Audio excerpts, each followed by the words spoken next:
संबोधन बेहद अहम, अलग अलग पड़ाव, अलग अलग संदेश प्रधानमंत्री हमें। देशवासियों, आज मैं अपनी बात की शुरुआत एक वेद वाक्य के साथ करना चाहता हूं। कृतम में दक्षिणे हस्ते जयो में सव्य आहितः।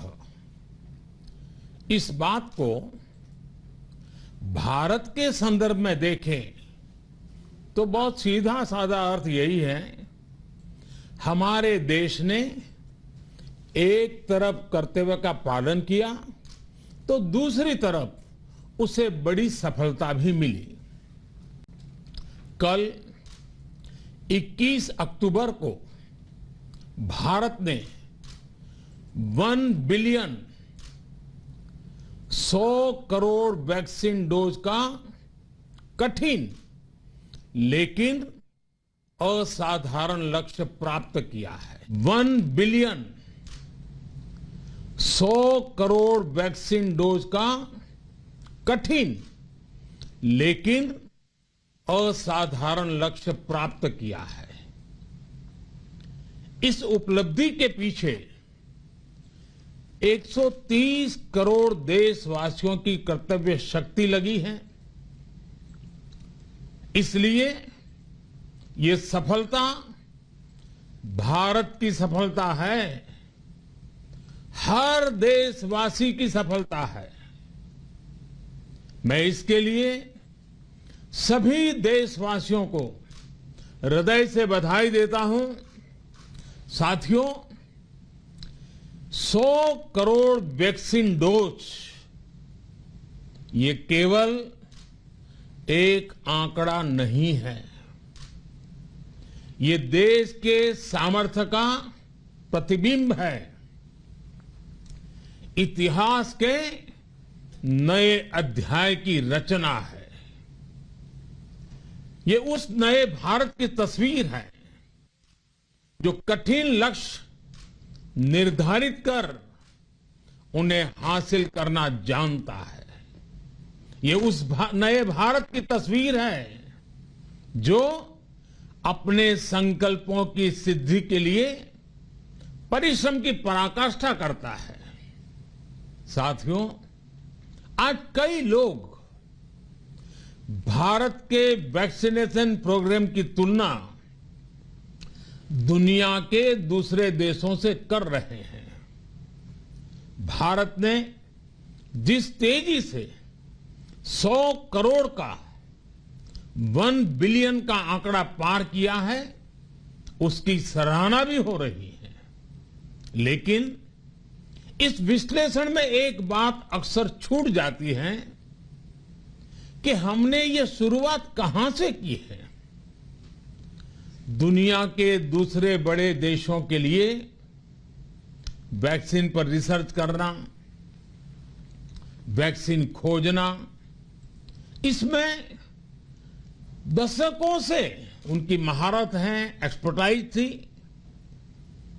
भारत अधिकतर इन देशों की बनाई वैक्सीनेशन पर ही निर्भर रहता था।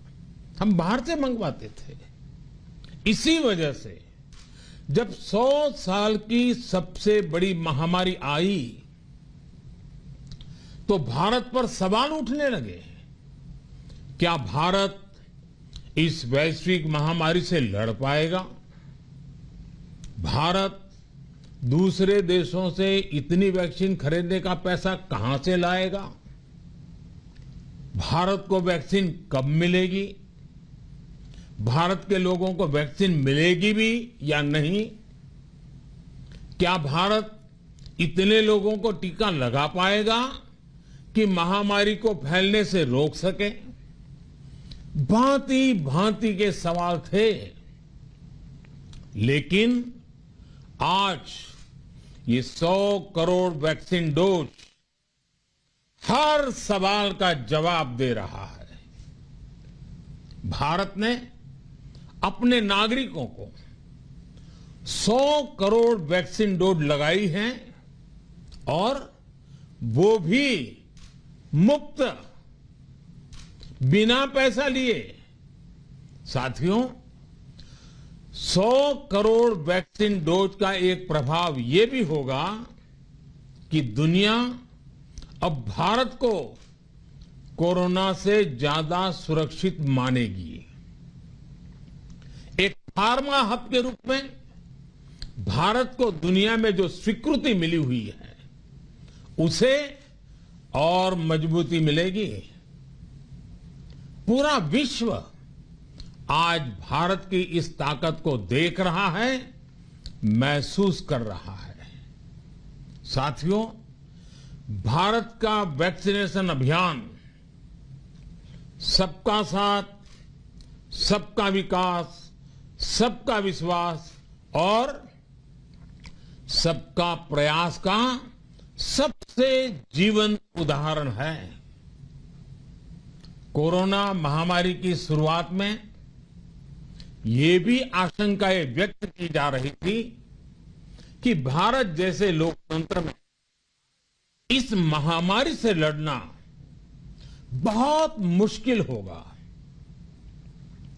भारत के लिए, भारत के लोगों के लिए ये भी कहा जा रहा था कि इतना संयम, इतना अनुशासन यहां कैसे चलेगा। लेकिन हमारे लिए लोकतंत्र का मतलब है सबका साथ। सबको साथ लेकर देश ने सबको वैक्सीन, मुफ्त वैक्सीन का अभियान शुरू किया। गरीब, अमीर, गांव, शहर, दूर सुदूर, देश का एक ही मंत्र रहा कि अगर बीमारी भेदभाव नहीं करती तो वैक्सीन में भी भेदभाव नहीं हो सकता। इसलिए यह सुनिश्चित किया गया कि वैक्सीनेशन अभियान पर वीआईपी कल्चर हावी न हो। कोई कितने ही बड़े पद पर क्यों न रहा हो, कितना ही धनी क्यों न रहा हो, उसे वैक्सीन सामान्य नागरिकों की तरह ही मिलेगी। साथियों, हमारे देश के लिए ये भी कहा जा रहा था कि यहां ज्यादातर लोग टीका लगवाने के लिए आएंगे ही नहीं। दुनिया के कई बड़े विकसित देशों में आज भी वैक्सीन हेजिटेंसी एक बड़ी चुनौती बन गई है। लेकिन भारत के लोगों ने 100 करोड़ वैक्सीन डोज लेकर ऐसे लोगों को निरुत्तर कर दिया है। साथियों, किसी अभियान में जब सबका प्रयास जुड़ जाता है तो परिणाम अद्भुत ही होते हैं। हमने महामारी के खिलाफ देश की लड़ाई में जन भागीदारी को अपनी पहली ताकत बनाया, फर्स्ट लाइन ऑफ डिफेंस बनाया। देश ने अपनी एकजुटता को ऊर्जा देने के लिए ताली, थाली बजाई, दिए जलाए। तब कुछ लोगों ने कहा था कि क्या इससे बीमारी भाग जाएगी? लेकिन हम सभी को उसमें देश की एकता दिखी, सामूहिक शक्ति का जागरण दिखा। इसी ताकत ने कोविड वैक्सीनेशन में आज देश को इतने कम समय में 100 करोड़ तक पहुंचाया है। कितनी ही बार हमारे देश ने एक दिन में 1 करोड़ टीकाकरण का आंकड़ा पार किया है। ये बहुत बड़ा सामर्थ्य है, प्रबंध कौशल है, टेक्नोलॉजी का बेहतरीन इस्तेमाल है, जो आज बड़े बड़े देशों के पास भी नहीं है। साथियों, भारत का पूरा वैक्सीनेशन प्रोग्राम विज्ञान की कोख में जन्मा है, वैज्ञानिक आधारों पर पनपा है और वैज्ञानिक तरीकों से चारों दिशाओं में पहुंचा है। हम सभी के लिए गर्व करने की बात है कि भारत का पूरा vaccination program science born, science driven और साइंस बेस्ड रहा है। वैक्सीन बनने से पहले और वैक्सीन लगने तक इस पूरे अभियान में हर जगह साइंस और साइंटिफिक अप्रोच शामिल रही है। हमारे सामने चुनौती मैन्युफैक्चरिंग को लेकर भी थी, प्रोडक्शन को स्केल अप करने की भी थी। इतना बड़ा देश, इतनी बड़ी आबादी, उसके बाद अलग अलग राज्यों में, दूर दराज इलाकों में समय से वैक्सीन पहुंचाना, ये भी किसी भागीरथ कार्य से कम नहीं था। लेकिन वैज्ञानिक तौर तरीकों और नए नए इनोवेशन से देश ने इस चुनौतियों के समाधान तलाशे असाधारण स्पीड से संसाधनों को बढ़ाया गया। किस राज्य को कितनी वैक्सीन कब मिलनी चाहिए, किस इलाके में कितनी वैक्सीन पहुंचनी चाहिए, इसके लिए भी वैज्ञानिक फॉर्मूले के तहत काम हुआ। हमारे देश ने कोविन प्लेटफॉर्म की जो व्यवस्था बनाई है, वो भी विश्व में आकर्षण का केंद्र है। भारत में बने कोविन प्लेटफॉर्म ने न केवल आम लोगों को सहूलियत दी, बल्कि हमारे मेडिकल स्टाफ के काम को भी आसान बनाया। साथियों, आज चारों तरफ एक विश्वास है, उत्साह है, उमंग है। समाज से लेकर इकोनॉमी,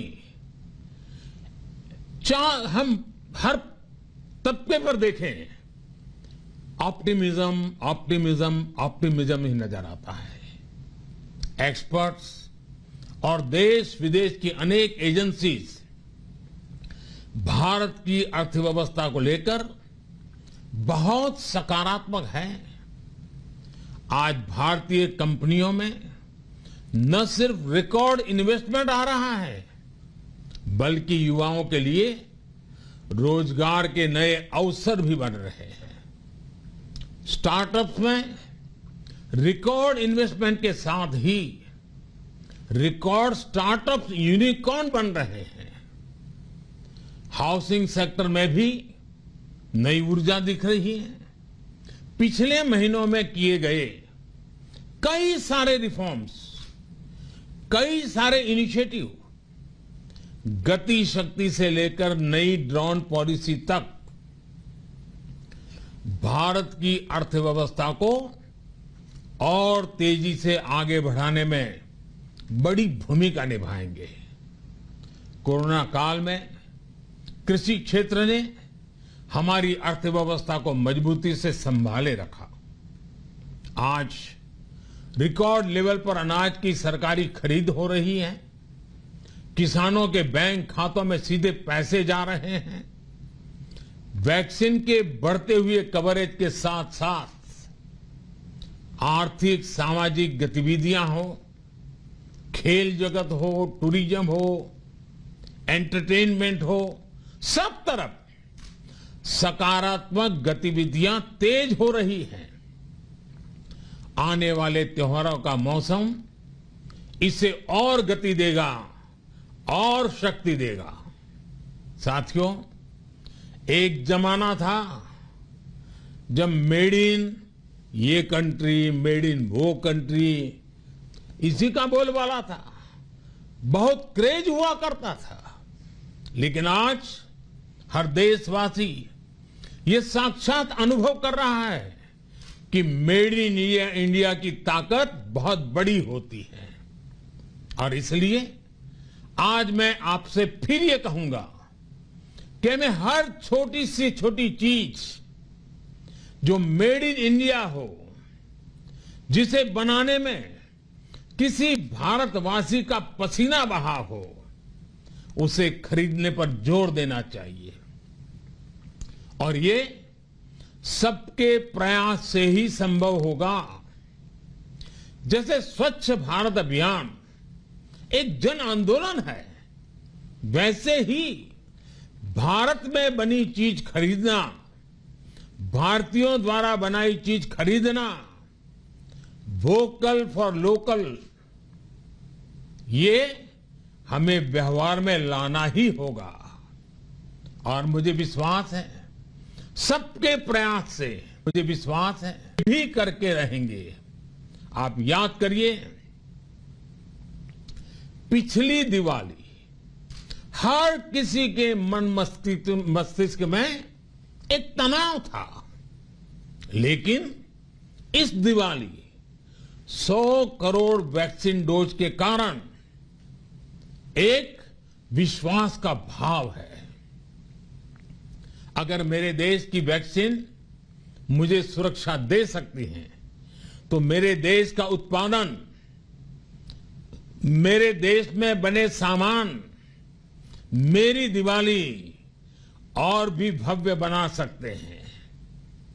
दिवाली के दौरान बिक्री की एक तरफ और बाकी साल की बिक्री एक तरफ होती है। हमारे यहां दिवाली के समय, त्योहारों के समय बिक्री एकदम बढ़ जाती है। 100 करोड़ वैक्सीन डोज हमारे छोटे छोटे दुकानदारों, हमारे छोटे छोटे उद्यमियों, हमारे रेहड़ी पटरी वाले भाइयों बहनों, सभी के लिए आशा की किरण बनकर आई है। साथियों, आज हमारे सामने अमृत महोत्सव के संकल्प है, तो ऐसे में हमारी ये सफलता हमें एक नया आत्मविश्वास दिलाती है। हम आज कह सकते हैं कि देश बड़े लक्ष्य तय करना और उसे हासिल करना बखूबी जानता है, लेकिन इसके लिए हमें सतत सावधान रहने की जरूरत है। हमें लापरवाह नहीं होना है। कवच कितना ही उत्तम हो, कवच कितना ही आधुनिक हो, कवच से सुरक्षा की पूरी गारंटी हो, तो भी जब तक युद्ध चल रहा है, हथियार नहीं डाले जाते। मेरा आग्रह है कि हमें अपने त्योहारों को पूरी सतर्कता के साथ ही मनाना है। और जहां तक मास्क का सवाल है, कभी कभी जरा, लेकिन अब तो डिजाइन की दुनिया भी मास्क में प्रवेश चुकी है। मेरा इतना ही कहना है, जैसे हमें जूते पहन करके ही बाहर जाने की आदत लग गई है ना, बस वैसे ही मास्क को भी एक सहज स्वभाव बनाना ही होगा। जिनको अभी तक वैक्सीन नहीं लगी है, वो इसे सर्वोच्च प्राथमिकता दें। जिन्हें वैक्सीन लग गई है, वो दूसरों को प्रेरित करें। मुझे पूरा भरोसा है कि हम सब मिलकर प्रयास करेंगे तो कोरोना को और जल्द हरा पाएंगे। आप सभी को आने वाले त्योहारों की एक बार फिर बहुत बहुत शुभकामनाएं, बहुत बहुत धन्यवाद।